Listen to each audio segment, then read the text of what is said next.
Are the Warriors officially finished? LeSean McCoy, what say you? I hate to say it, they are, right? I mean, being down, 3-1 against the Los Angeles Lakers with Anthony Davis playing, pretty well. LeBron James, Lonnie Walker. And I think when I watch these teams play, man, it's over the series. As much as I want to give the Lakers a lot of credit, a lot of it is our issues. When I say our, I mean my Warriors. Like, to say that Klay's going to come into a game like this where he's going to have 9 points? No way. So I got to say, man, it's over. I just think the way that our supporting cast is playing, no Klay, no Jordan Poole. Jordan Poole was supposed to be that type of player where we get the instant spark off the bench. Yeah. An instant offensive spark. And we're not getting it. So it's tough. I mean, when a guy like Lonnie Walker come in there and score 15 points in the fourth quarter? Just give you buckets. buckets. On. We should have easily won that game last night, Acho. I know. Joey. I know. So I got to say it's over. I mean, to win, 3 games? It's hard to do. But you've seen them do it before, so why do you think it's over? You've seen the nucleus do it before. You know what it is? First of all, 7 years ago, right? That matters. 2016. 7 years ago, I was doing all type of things. Now I'm more professional.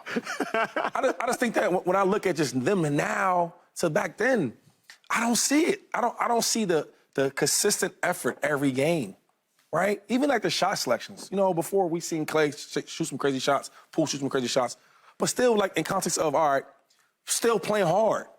Running through the offense. We don't ever run through our offense. We ran pick and roll so much yesterday. It's like, okay, it worked early in the game, middle of the game. We got to do something else. Yep. And we can't go to no other answers but Steph Curry. Even Wiggins. Wiggins on the block with little Austin Reeves. That should be a bucket. I don't know. I just can't see it. I'm still hurt. I'm licking my wounds still. You can't see it. Joy, can you see it? Are the Warriors finished? I got to give them a chance because it's the Warriors, but it feels like it's over. And everyone's really talking about the fourth quarter, and they should. And Lonnie Walker, the fourth, deserves a lot of credit for his fourth quarter, which was tremendous. PA boy, give him some love. Yeah, absolutely. PA boy, give him some love. But what about the third quarter? They were up by 12. What happened to that?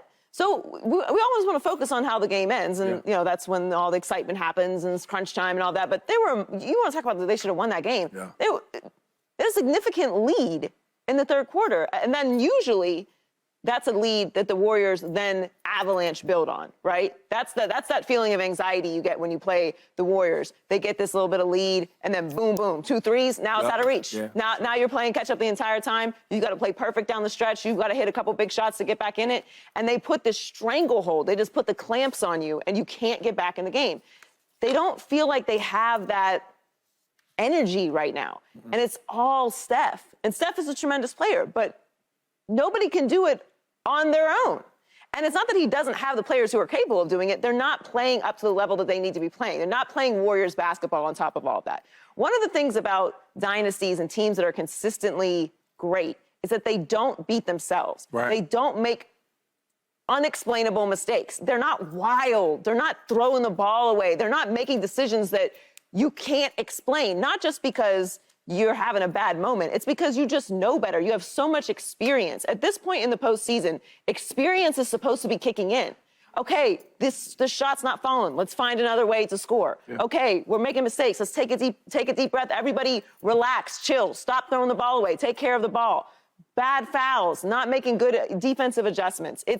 It just doesn't feel like Warriors basketball, and that is what gives me hesitation about them getting back into this series, because normally I would give them a better chance. Okay, you've had a couple bad games, you lost on the road, all right, but you're still the Warriors. You still have the ability to do that, but they're not playing Warriors basketball, so that is what makes me feel like they can't get back in the series. Yeah, I think they're finished, and for this particular reason. The reason the series is over is because the Warriors are reacting and the Lakers are just acting. Like, the Lakers are just standing 10 toes down saying, this is who we are. Meanwhile, the Warriors are just trying to figure out who they are on the fly. 3 different starting lineups for one reason or another in 4 games. 3 different starting lineups for the Warriors. Meanwhile, the Lakers are like, look, we rolling out the same 5. Y'all know who we rolling out. AD gonna be there, Bron gonna be there, Reeves gonna be there. Hart gonna be there. Like, you all Mill gonna be there. You know who's showing up for the Lakers night in and night out. But the Warriors are still trying to figure it all out, 2-5. And what I know about playing defense professionally is it's easier to be the offensive player. Shady, you knew you had a plan of attack. If we're in one-on-ones, you knew you about to cut inside, break outside. Meanwhile, I'm trying to figure out on the fly what the heck is Shady about to do. That's what it seems like the Warriors are doing. Okay, D'Lo went off for 21 in game 3. Let's start Gary Payton. Okay, JaMychal Green had a really good game in game 2 because Looney was sick. Okay, let's start him again in game 3. Okay, JaMychal Green had no rebounds in 11 minutes in game 3, so let's put him on the bench in game 3 and let's start somebody else in game 4. Steve Kerr is just like trying to throw stuff at the wall and see what sticks. Meanwhile, the Lakers are like, we are who we are. Y'all adjust to us. Have you seen something similar? I have, but you know what? To be honest, I love the different adjustments that Steve Kerr made. Right, so you talk about the lineups, where in game 2, you seen the first different adjustment in the lineup was JaMychal Green, where he was the one that sparked us with spreading the floor. We had to find a way to get Anthony Davis out the paint. He was just, he's 7-footer, could jump, wingspan is from me to the, or you to the wall. So I get that part. And then even starting Gary Payton yesterday. Yep. Like, I didn't mind that. He played well for what we wanted to do. We wanted to do pick and rolls, leave Anthony Davis, don't pick up roll with him, and then cut on the backside. They were doing it the whole time. So that was working. We had like 2 points in the paint compared to the Lakers, like 40-something. So that worked. Don't you think, though, what you're seeing is a spark and not a legitimized fire? Meaning, JaMychal Green goes in game 2, and I believe he may have had 11 points in like 13 or so minutes. It was limited time. Yeah. He balled out. Right. Spark. Game 3, you're hoping for the fire to be inflamed, but game 3, he plays another double-digit minutes, and he has no boards. See, no boards. This is the issue, though. The real issue is you're looking for all these small little sparks that the biggest sparks we should be getting from dudes like Jordan Poole. Got it. That's why you pay him all that money, right? That's why you gave him a new contract. So now when we need that spark off the bench to give Steph a breather, right, to put some offensive load off of Steph and put it on Jordan Poole, what we pay for, we're not getting it. Yeah. So if you're not scoring, you're not hustling, and you're not playing on defense, why can't we play you? That's fair. Klay Thompson's another one. I love Klay. He has to have more than 9 points when you're already down 2-1 on the road.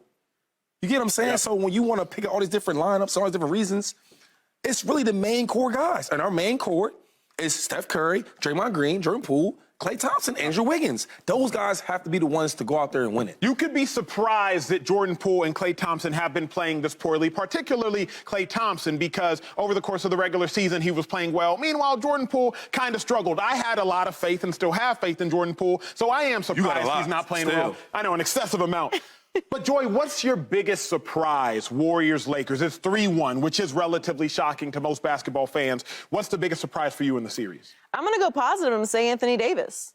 I think Anthony Davis is really changing his story game by game. And the reason I have to give Anthony Davis flowers, and again, I will continue to, is because we've given him a lot of slack over the years.